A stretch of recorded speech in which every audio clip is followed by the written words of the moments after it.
I think Sunday might just be a double upload.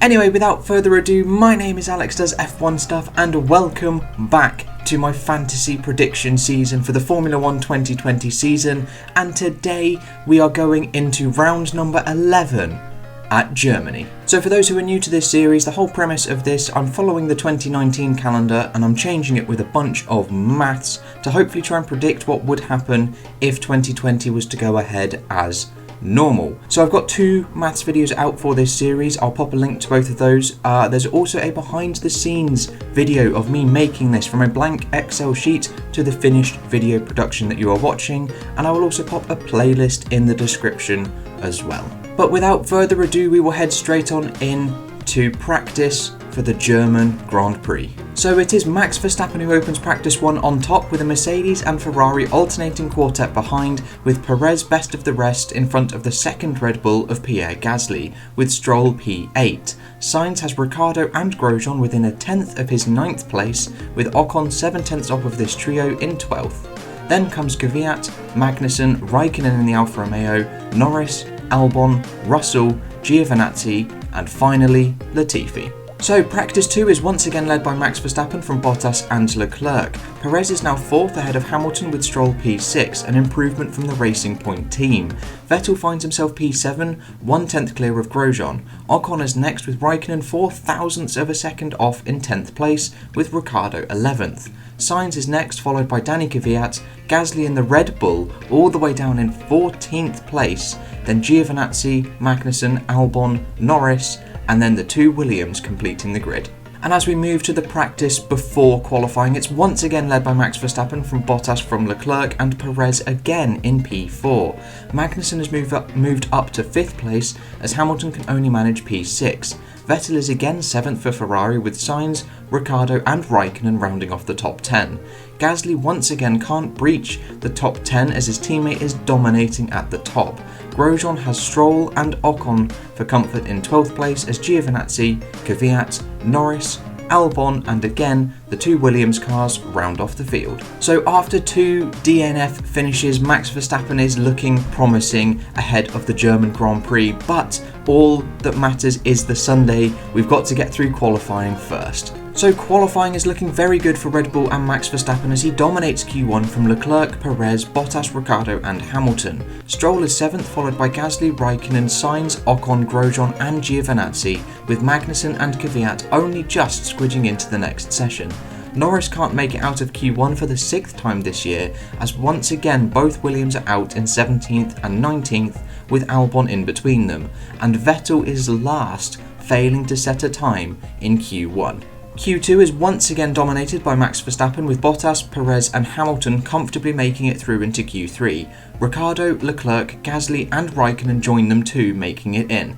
Sainz is P9 and Ocon makes it in for the 6th time this year, with Grosjean just being knocked out by 0.5 of a second. Giovinazzi, Magnussen, Kvyat and Stroll join the Haas man in being knocked out of Q2.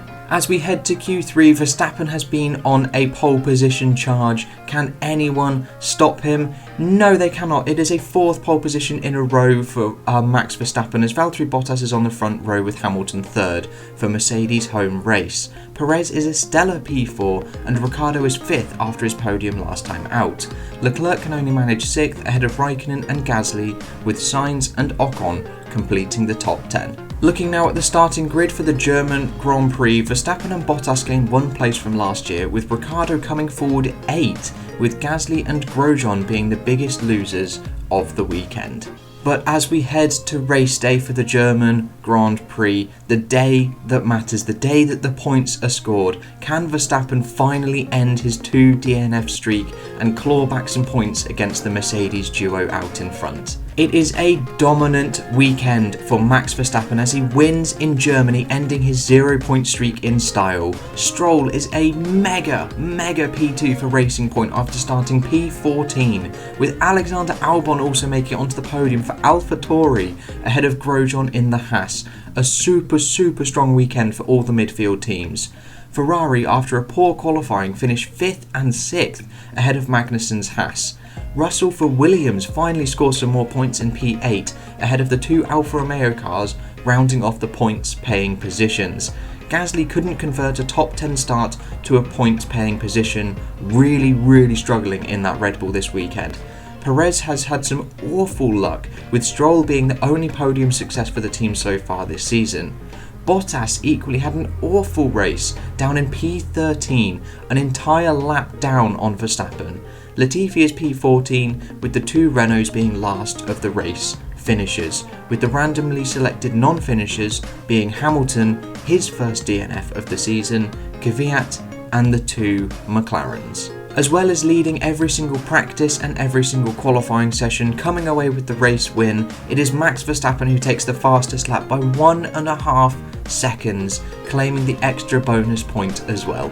So what effect has Germany had on the championships? Let's take a look now at the drivers' gains. It's a very even distribution among the midfield, with a lot of shuffling going on once again, as Albon leaps forward to 9th place and Verstappen clears Bottas for 2nd and Vettel gets in front of Gasly, as Hamilton's lead is now just 10 points from the Red Bull after failing to finish this weekend. But as we look further down the field though, Vettel is 49 points behind teammate Leclerc, and Gasly is 73 points back from Verstappen, as Stroll extends his best of the rest position, with Grosjean heading a pack in 8th place with 28 points behind himself and Russell in P19. But as we take a look at the constructors now, Red Bull gained 26, the most of the weekend, from Ferrari's, Racing Point's and Haas's 18, AlphaTauri's 15, Williams' 4 and Alfa Romeo's 3, with Mercedes, Renault and McLaren all failing to score. There are a few shuffles in the midfield though, as AlphaTauri and Haas move ahead of Alfa Romeo and Renault, as Mercedes' lead starts to finally come down. It's now just 70 points, as Red Bull extend their lead from Ferrari to 14.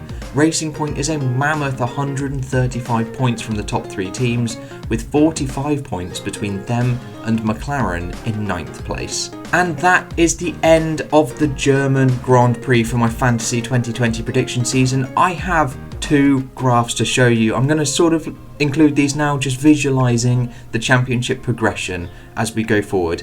Let's jump straight into those. So graph number uno depicts the Drivers' Championship, and as you can see, Hamilton is at the top there in the sort of black and turquoisey sort of line, then Bottas in the thicker sort of turquoise line, Verstappen in between them as Leclerc is joining that battle for the top 4. You can quite nicely see Gasly and Vettel as well fighting for I don't know, what was it, 5th I suppose. Stroll best of the rest in 7th place, and then there's just a gaggle of people all in that bottom half, with I think that's a Haas driver, Grosjean maybe, poking out in front of that big group there. And the second graph to show you after this is the Constructors' Championship. Mercedes are very far out in front, but they have had a double DNF, or no points scored, as Bottas did actually finish. So they have nicely plateaued at the top, as Red Bull have started to gain some points and pull further away from Ferrari.